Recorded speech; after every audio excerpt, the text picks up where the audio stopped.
In a stunning betrayal of equality and human rights, the Olympics Committee, the IOC, has finally decided that they are set to officially ban trans women from competing in women's sports, further perpetuating harmful stereotypes and excluding deserving athletes. Just kidding. Everyone just kind of came to the conclusion that science is real, facts are accurate, and common sense is back in action. And maybe we also got kind of sick of watching males beat up women and having to deal with seeing in women's locker rooms. The woman who went viral last week at Gold's Gym in LA for calling out the AGP for walking around Gold's Gym with his hanging out is going viral again. This time for standing up to Senator Scott, you can't make this up, Scott Wiener.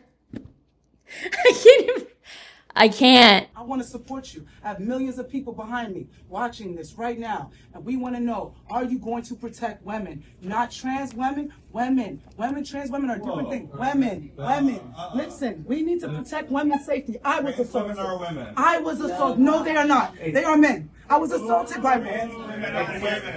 He broke his wife's jaw so bad she needed reconstructive surgery. I'm a lesbian. I'm not transphobic and I'm black. So if there's another black woman in here who wants to tell me how they feel, please join in. But all of you are not. And I don't know who you are, what you are, but I'm a lesbian, and I'm telling you right now, men are harassing women in the locker room. The debate surrounding trans women participating in the Olympics and even high school sports has intensified in the recent years, of course. Rooted in concerns over fairness and inclusion, the IOC originally did allow transgender women athletes to participate under very specific guidelines established in 2013, which was then updated in 2015, which, if you guys don't know, required trans women to maintain testosterone levels below a certain threshold for at least 12 months prior to competition. This policy aimed to mitigate any potential physiological advantages from male puberty, but of course, critics and gender critical feminists and people like myself, basically anyone with common sense, argued that this was in fact insufficient and not scientifically accurate at all. Muscle mass, bone density, bigger hands, bigger wingspan, bigger lungs, and other factors do not change just based on HRT alone. Even after 3 years of hormone therapy, trans women still retained a significant advantage against biological women, females. The study showed that trans women keep higher lean body mass and upper body strength. Studies show a 9% faster average run speed even after long-term suppression. The Leah Thomas situation, the Penn State or UPenn swimmer, magnified this entire situation last year or 2 years ago. It certainly pushed this issue to the forefront of debates because after competing and winning women's swimming events, Leah was later banned from international events. The CAS dismissed her appeal on a technicality and left the ban in place. What a lot of people don't know is that this was an issue even back in the 1970s when a woman trans tennis star caused an uproar after she'd ignited a controversy over gender and elite sport. 25 players had withdrawn to protest the entry of the former Richard Raskin.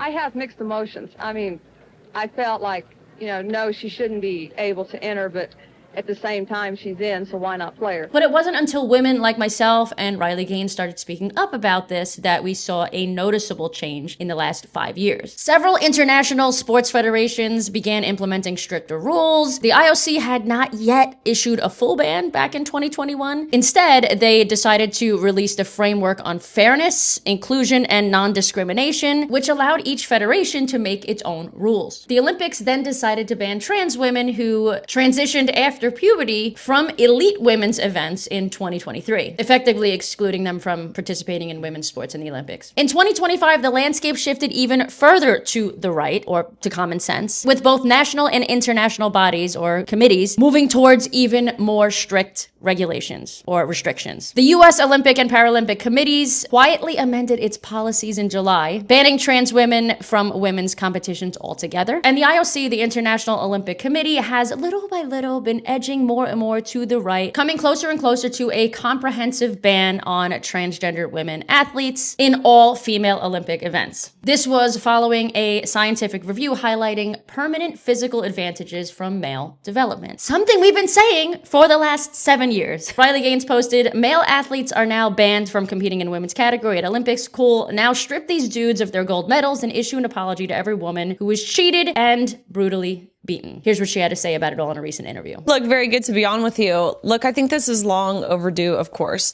I was looking at some of the articles that came out yesterday, and it said that the IOC came to this decision after findings of these scientific reviews, which is amazing to me. I don't really believe that we needed scientific reviews to determine that men and women are different. I think if you used common sense and reasoning and really just your eyeballs, you would get there. But nonetheless, kudos to the IOC for telling us, I think, what kindergartners already knew. They're likely to announce this policy, I believe, at the beginning of next year. So it's not clear what this policy is yet. One of the things that we're looking for in this policy is sex screenings or sex tests.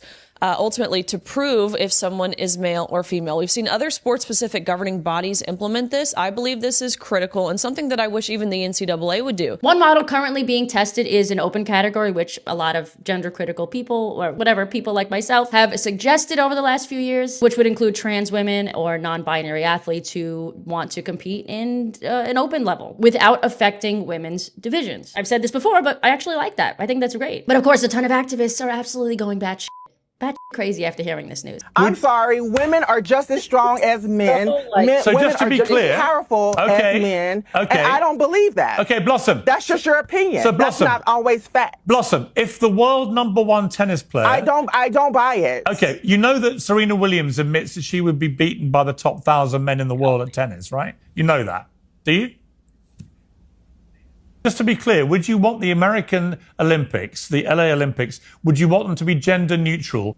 Absolutely. I don't see anything wrong with it. I think as long as do you also believe it's completely insane? Men and non-binary do you people, also believe then yes, that we should why not? The HRC and, of course, other woke activists are arguing that these new policies stigmatize transgender individuals, they lack nuance, which they say is ignoring the diversity of somebody's athletic abilities. As the IOC finalizes its stance, the outcome could reshape complete global sports governance, influencing not just the Olympics, but also lower-level competitions worldwide, right? Including high school, colleges, maybe even elementary school and junior high school. Listen, this is what the new Olympic Committee chief had to say. We understand that there will be differences depending on the sports, but it was fully agreed that as members and as the IOC, we should make the effort to place emphasis on the protection of the female category, and that we should ensure that this is done in consensus with all the stakeholders. But we need to do that with a scientific approach and with the inclusion of working with the international federations, whom have already done a lot of work in this area. As you guys remember, a few months ago, President Trump, when he first got back into office, signed an executive order blocking all trans women from competing in women's sports. Under the Trump administration, we will defend the proud tradition of female athletes, and we will not allow men to beat up, injure, and cheat our women and our girls. From now on, women's sports will be only for women. And for those of you who are wondering what the senator had to say to Tish, the one that we saw at the very beginning of this video, here is his horrible response. It's like a nothing of a response. I think we need to protect the safety of all women, and obviously that's incredibly important. And I also know that trans women are also brutalized in this country. So women and cisgender women are brutalized in this country, and we have to protect the safety of all women. We have to protect women. We cannot be raped in the bathrooms by men that want to say they're women. They're not women. They're not women. I'm leaving. It's okay, but I'm not going to take it. I am leaving because you know what? You guys are not protecting women. You're doing a lot. The bills that you're passing for the law, I read a lot of them. They're great. But this things with the trans, it's not right. Thank you very much. You're welcome. Also, by the way, the man that showed his dick to Tish in the locker room was convicted of brutally beating the shit out of his ex-wife. So that's a thing, as most of us would probably have guessed. Now, with all the years of trying to be inclusive and not being fair or scientifically accurate, I asked you this. Was it all worth it? Was all of this bullshit worth it just to come Full circle. They said they all stood for equality, but wound up just causing an intense amount more of division. Was it worth women being raped by male prisoners because they claimed that they were trans women? And because I know there's gonna be quite a few of you watching this video that are gonna say, well, there's some science people that say sex is not binary. That is incorrect. Sex is binary. I'm gonna link an amazing article from my friend Colin Wright down in the description below. You can check it out here. But again, my question to far leftists is, was this all worth it just to come back to where we started? A gender-neutral Olympics is the most insane thing I've ever heard from any trans activist in history. Which common sense always prevails in the end, people, which is also why my channel is consistently growing. If you are new here, make sure to subscribe, and I will see you guys back here in a few days with a brand new video. Great content coming very soon. I love you. Keep calling out the bullshit.